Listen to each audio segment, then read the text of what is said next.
Шинэ 7 хоногийн мэд хүргэе үзэгчдээ MBC News хөтөлбөрийн өнөөдрийн дугаар эхлэж байна. Анхаарлаа хандуулна. Мөнгөс алдсантай холбоотойгоор цогцлуур 1-р сургуулийн бага ангийн хичээл өнөөдрөөс амарна. Увс аймгийн мэрэгсэн гар нурчдын ур чадвар уралдаан боллоо. Увс хүнс компани 5-аас 12 дугаар ангийн сурагчдад уран зургийн боловсрол олгож байна. Манай аймагт орон нутгийн хэвлэл мэдээллийн холбооны салбар байгуулагдлаа. Монгол цэргийн өдөр зэвсэг түвшний 97 жилийн ном баярын нээлттэй арга хэмжээ оллоо. Хууль хүчний байгууллагын албан агчдын 12 төрлийн хэмжээний зохион байгуулагдана. Тэргүүн наривч компани талархлын өдөр арга хэмжээ оллоо. Эдгээр болон бусад мэдээллийн дэлгэрэнгийг хөл авч өснө. Эхний мэдээ хүргэе. Цогцлуур 1-р сургуулийн хичээлийн 2 дугаар байранд мөнгөөс алдагдсантай холбоотойгоор тухайн сургуулийг битүүмжилж ариутгал халдваргүйжилт хийж байна. Тэгвэл аймгийн онцгой комиссийн салбар комисс оролдож 3 дугаар сарын 12-ны өдрөөс эхлэн тус сургуулийн бага ангийн сурагчдыг амраах шийдвэр гаргасан байна. Бүх хэлбэрт орчиж байгаа мөнгөн ус хүний эрүүл мэндэд хортой байдаг байна. Мөнгөн ус амьсгалах, амар залгих, арьс салстаар биед нэвтрэх замаар хүн ба амьд организмыг хордуулдагс гадна хамгийн гол нь ууршимтгай учир түүгээр амьсгалсан тохиолдолд хүний төв мэдрэлийн системд орж онцгой хор нөлөө үзүүлдэг байна. Тэгвэл аюулт мөнгөн ус хүүхдийн тоглоом болтлоо манай аймагт хараа хяналтыг орж ирж байна. Хамгийн сүүлдгийхэд 1-р цогцлбор сургуулийн хичээлийн 2 дугаар байранд мөнгөн ус алдагдсан талаарх мэдээллийг урд нь хүргэж байсан. Үүнтэй холбоотойгоор аймгийн онцгой комисс 2018 оны 3 дугаар сарын 9-ний өдөр хуралдаж байгууллагуудад үүрэг чиглэл өгч ажиллаж байгаа билээ. Энэ асуудлаараа дахин нийгмийн бодлогын хэлцээний дарга амраагаар ахлуулсан боловсон соёл урлагийн газрын дарга Дашнэм цогцлбор 1-р сургуулийн захирал Цэрэн Дулам, эрүүл мэндийн газрын дарга Утган Баяр нэгдсэн эмнэлгийн дарга Дорж Утув, онцгой байдлын газрын орлогч дарга Үлзийт нарын бүрэлдэхүүнтэй салбар комисс хуралдлаа. Хурлаас дараах шийдвэрүүдийг гаргасан юм. Үүнд цогцлбор 1-р сургуулийн бага ангийн сурагчдын хичээлийг 12-ны өдрөөс эхлэн амрааж дараа зохицуулт хийж нөхөхөөр шийдвэрлэлээ. Мөн эрүүл мэндийн байгууллага хэрхэн ажиллах талаар үүрэг чиглэл өгснөөс гадна хуралдааны үеэр эрүүл мэндийн газрын үзлэг шинжилгээ хэрэг шатанд явж байгаа, мэрэгжлийн элдийн газрын хяналт шалгалт, мөнгө устай холбоотой авч хэрэгжүүлж байгаа арга хэмжээ, онцгой байдлын газрын ариутгал халдваргүйжүүлэх, ажил зэрэгтэй танилцж, цаашид энэ асуудалтай холбоотойгоор авч хэрэгжүүлэх ажлын талаар санал солилцлоо. Одоогоор цогцлбор 1-р сургуулийн хичээлийн 2 дугаар байрыг чөлөөлж, нийгмийн эрүүл мэндийн үндэсний төвийн хор судлалын үндэсний лабораторид 86 хүний шээсийн шинжилгээг авч хөргүүлээд байгаа юм а. Мөн мэрэгжлийн хэлтийн ерөнхий газраас шинжээчийг урьж ирүүлж 72 хэсгийн агаараас сорьц авч анги тасалгаануудад байгаа хордлтын хэмжээг тодорхойлохоор ажиллаж байна. Аймгийн онцгой байдлын газраас 39 өрөө тасалгаанд нийт 7 удаа ариутгах, халдваргүйжүүлэх, ил сасгах, агааржуулалт оруулах, мөн хэрэглэгдэж байсан материалуудыг устгалд оруулах зэрэг ажлыг хийж байна. Мөн цагдийн газраас хүүхдүүдээс мөнгө устай холбоотой мэдээллийг тодруулах чиглэлээр ажиллаж байгаа юм а.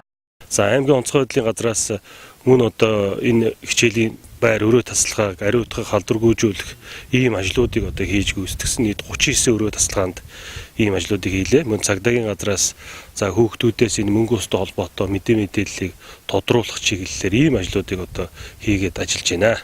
За онцгой комиссоос байгууллагуудад чиглэлээр үүрэг өгсөн. За мөн одоо амралтын өдрүүдэд оройгүй бид нар одоо ажиллаж байна.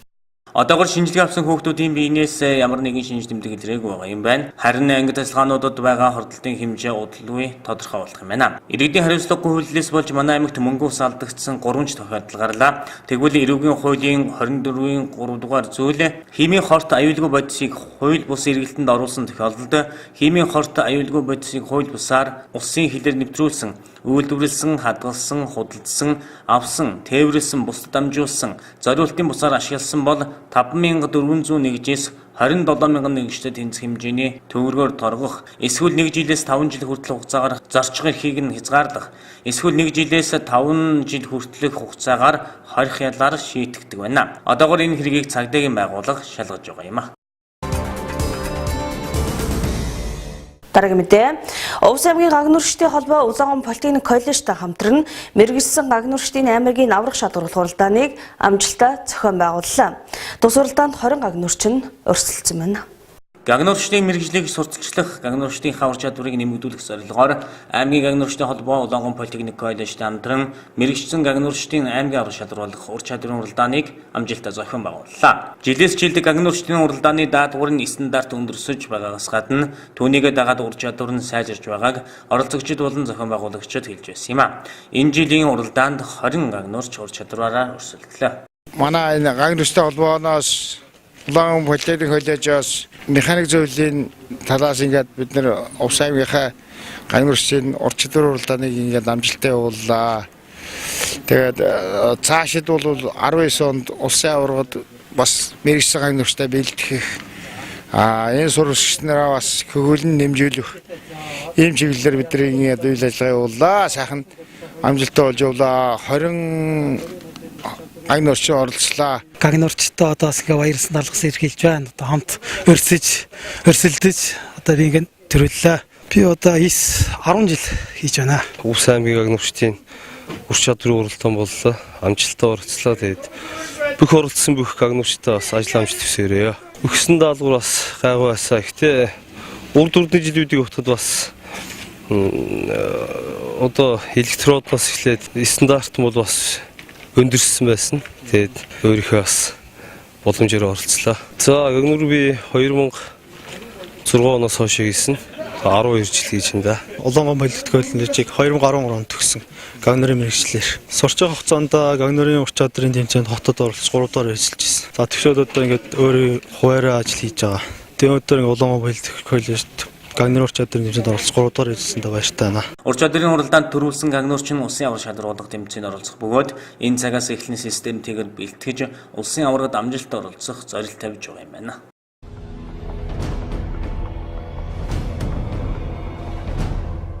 Монгол орны нийт газар нутгийн 42% нь цастай ба дундаж цуцаа нь 16 см цасан дахь усны нөөц 11.3 шоо км байна. Жишээлбэл Сэлэнг орхон туул голуудын савын 70-75% нь цастай ба цасан дахь усны нөөц нь 196 шоо км бол харын өрөө хэрлэн уулз халах голын савын 90% цастай, цасны усны нөөц нь 140 шоо км байна.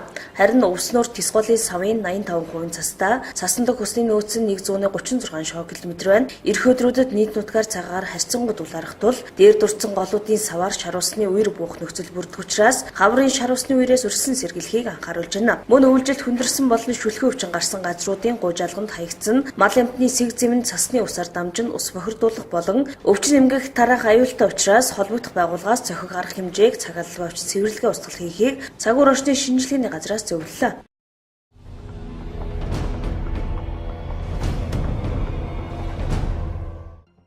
Хангаан нурууны ноён оргил отон ингэр хайрханд амжилттай авираад буух замдаа байгалийн гамшигт 17 нүүлчин амьсцсан мэлээ. Энэ харамсалтай явдал өнгөрсөн оны 10 дугаар сарын 21-нд болсон юм. Тэгвэл амьсцсан 17 нүүлчин нөхдийнхээ гэгээн дурсгалыг хүндэтгэх нь хэсэг үйлчлэлд нэгдэн асралт хайрхны замд гэрэл төвшөө осгочээ. Углын спортын монстер Сүрэн Жавар ахлуулсан 27 хүний бүрэлдэхүүнтэй баг энэхүү оргилд гарч байсан юм а.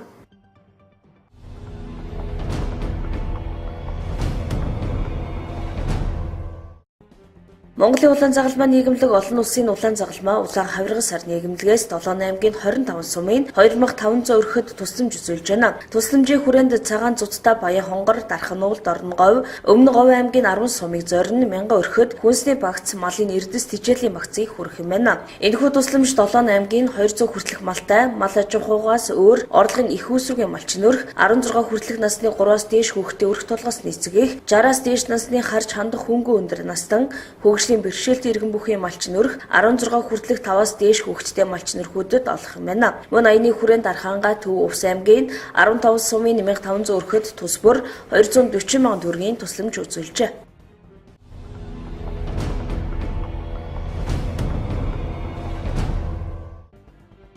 Нэмэгцэн үртгийн албан татврын урамшууллын 2018 оны 3 дугаар сарын суулгааны тохирол 25-ны нэм гарагт боловсрол телевизээр орон даяар шууд явагдана. Эргэн та 2018 оны 2 дугаар сарын 1-ээс 2 дугаар сарын 28-ны өдөр хүртэлх хугацаанд худалдан авалт хийсэн баримтаа 3 дугаар сарын 24-ний өдөр 23 цаг 59 минутаас өмнө цахим төлбөрийн баримтын системд бүртгүүлснээр нөөтийн урамшууллын суглаанд хамрагдах боломжтой юм а.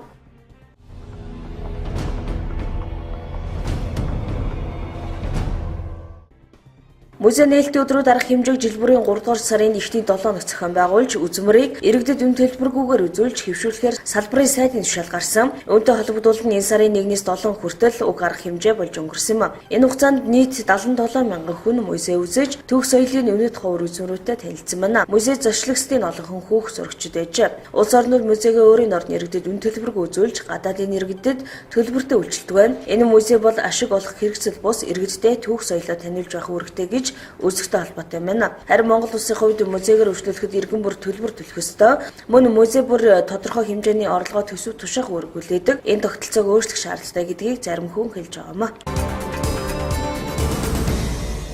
Дараагийн мэдээ. Нийгмийн хариуцлага ухамсарлагч Увс хүнс компани 5-аас 12 дугаар ангийн сурагчдын дунд уран зургийн сургалтыг 2 сар гаруй хугацаанд явуулж байна. Цаашид тус сургалтанд 7 хүүхдийг хамруулж уран зургийн болон гоо зүйн анхан шатны мэдлэг чадварыг олгохоор зорин ажиллаж байгаа юм.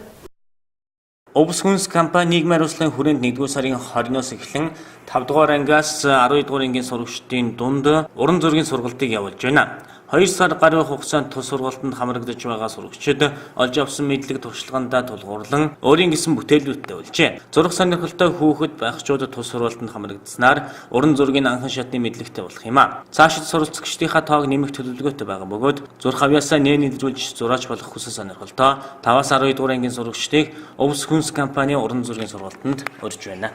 За манай компани 2018 оны 1-р сарын 20-наас эхлэн ерөнхий боловсролын сургуулийн 5-аас 12 дугаар ангийн сурагчдын дунд за уран зураг сонирхтой сурагчдын дунд одоо зургийн ийм сургалт бол зохион байгуулалт явуулж байна.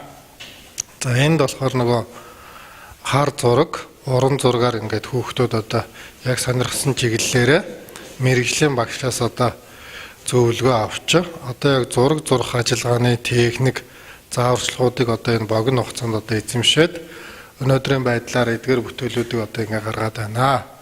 Тэгэд Увс нутгийнхаа хүүхдүүдэд одоо ингээд бас өөрийгөө нээж харуулах юм боломж олцоог бүрдүүлэх үүднээс бид нар за мэрэгжлийн багшаар болон сургалтын танхимын ийм орчин бүрдүүлээд өнөөдрийн байдлаар сургалтын үйл ажиллагаа явуулж байна.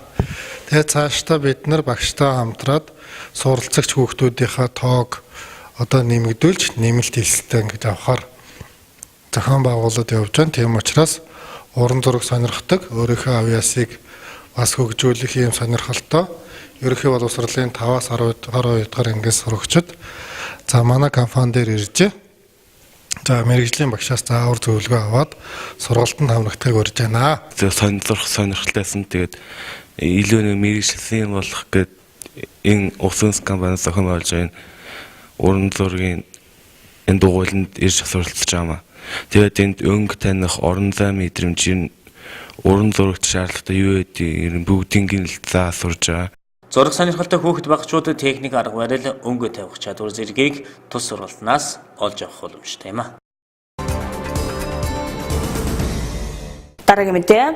Байгууллагадад 15 жилийн ойтойгоо золгож байгаа орон нутгийн хэвлэл мэдээллийн холбоо сар шинийн босгон дээр 5 дугаар их хурлаа хийж дүрмдээ зарим нэг өөрчлөлт оруулсан байдаг. Үүнтэй холбоотойгоор эхний ээлжинд 21 аймагт холбооныхаа салбарыг байгуулж байгаа бөгөөд манай аймагт орон нутгийн хэвлэл мэдээллийн холбооны удирдлагууд хөрөлцөөрж салбар хороогоо байгууллаа. Орон нутгийн хэвлэл мэдээллийн холбооны ерөнхийлөгч Шарав Дорж удирдах зөвлөлийн дарга Баяр сайхны хамт манай аймагт ажиллаж сэтгүүлчтэй уулзалт хийлээ. Тэрээр орон нутгийн хэвлэл мэдээллийн холбооноос өнгөрсөн 2 дугаар сард зохион байгуулсан улсын зөвлөгөөнд чуулганы талаар мэдээлэл хийж орон нутгийн сэтгүүлчдийн өмнө тулгамдж байгаа асуудлууд хараад ус хэвлэл мэдээллийг хөгжүүлэх улс төрчдийн нөлөөнд автахгүй байх эдийн засгийн хямралыг даван туулах талаар санал бодлоос ойлцлоо.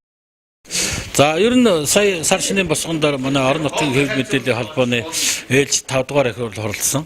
Их хурлаар холбооныхон дүрмд бас зарим өөрчлөлтүүд орон шинжилэн баталсан байгаа. Холбооны удирдах зөвлөл, хяналтын зөвлөл шинжилэн батлагдсан. Энэтэй холбогдуулаад шинээр дүрмийнхаа өөрчлөлтүүдийг орон нутагт хэрэгжүүлэх 21 аймагт орон нутгийн хэвлэл мэдээллийн холбооны салбарыг баталгаажуулж зохион байгуулах ийм үйл ажиллагаа явуулаад орон нутагт ажиллаж байна. Манай орон нутгийн хэвлэл мэдээллийн холбооны удирдах зөвлөлийн гишүүд Зөв аймагт хойд бүсэд ажиллаад бид нар одоо баруун бүсэд ажиллаж байна. Үндсэндээ 12 аймагт одоо салбар зөвлөлөө зохион байгуулад үйл ажиллагаагаа өргөжүүлэх. Энэ жил болох 2018 онд манай орон нутгийн хэвлэл мэдээллийн холбооны 15 жилийн ой тохиож байгаа. Энэ 15 жилийнхаа ойн хүрээнд хийх ажлынхаа бас чиглэлийг орон нутгийн сэтгүүлд танилцуулаад ингээд явж байна. За мөн манай орон нутгийн сэтгүүлчид хэвлэл мэдээллийн ажилтнуудын хувьд бас Монголын сэтгүүлчдийн байгууллагатайгаа цаашид яаж хамтарч ажиллах юм.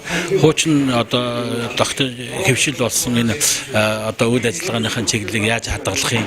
Энэ тал дээр бас саналаа солилцоод ямар ч байсан манай орон нутгийн сэтгүүлчид орон нутгийнхаа хэвлэл мэдээллийн холбоондоо бол одоо нэг хамт олон бож сул байна. Мөн Монголын сэтгүүлчдийн хэвлэлтэйгээ бол одоо хамтын ажиллагаагаа ямар тохиолдолд одоо үргэлжлүүлэн явуулна гэсэн ийм зорилго тавиад ажиллаж байна. За Увс аймагт өнөөдөр бид нар орон нутгийн сэтгүүлчдийн холбооныхаа хурлыг зохион байгууллаа.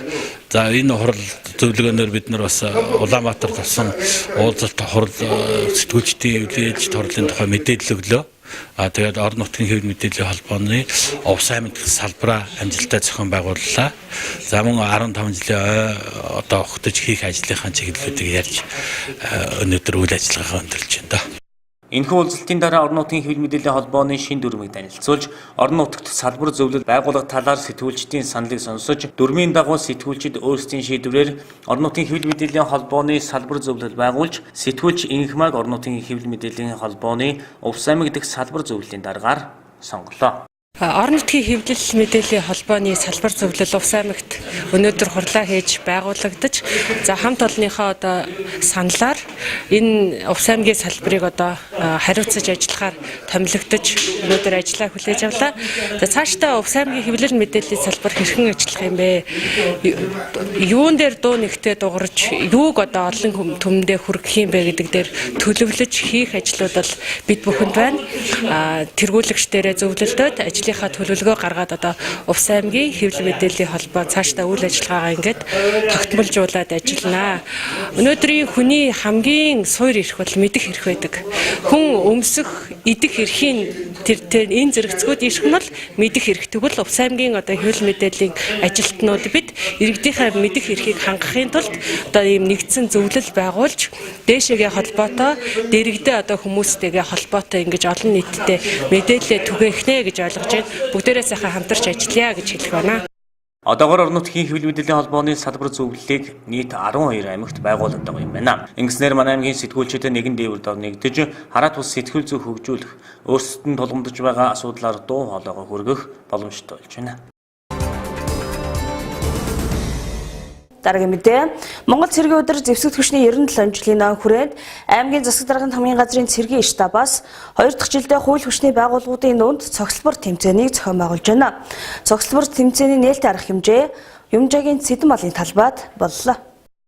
Одоогоос 96 жилийн өмнө буюу 1921 оны 3 дугаар сарын 18-ны өдөр ардын журам цэрэг хягтуудыг чөлөөлж, улс орныхоо бүрэн эрх тусгаар тогтнолыг баталгаажуулах анхны түүхэн ялалтаа тунхаглаж байсан түүхтэй билээ. Тиймээс бүгд найрамдах Монгол Ард улсын баг хурлын тэргүүлэгчдийн тогтоолоор 1946 оноос эхлэн энэ өдрийг албан ёсоор тэмдэглэж ирсэн юм а. Хожим нь 2003 онд улсын нэг хурал нийтээр тэмдэглэх баярын болон тэмдэглэлт өдрүүдийн тухай хууль батлан гаргаж 3 дугаар сарын 18-ыг Монгол цэргийн өдөр болгож нийтээр тэмдэглэж байхаар шийдвэрлсэн. Монгол улс төрийн тусгаар тогтнолоо сэргээ мандуулсан 1911 оны үндэсний эрх чөлөөний хувьсгалаас хойших нэгэн зууны турш Монголын зэвсэг түвшин эх орныхоо тусгаар тогтнолын баталгаа түшиг тулгууран байсаар ирсэн бахархал түүхтэй. Тэгвэл энэ жилийн зэвсэг түвшний ойн баяр урд жилүүдээс өргөн хүрээнд зохион байгуулагдаж байгаа гэдгээрээ онцлогтой юм а. Баярын хүрээнд волейбол, шатар, улс таталт, марш тактикийн тэмцээн, ерөнхий боловсролын ахлах ангийн сурагчдын дунд эх орондоо захидал бичээрээ уралдаан гэх мэтчлэн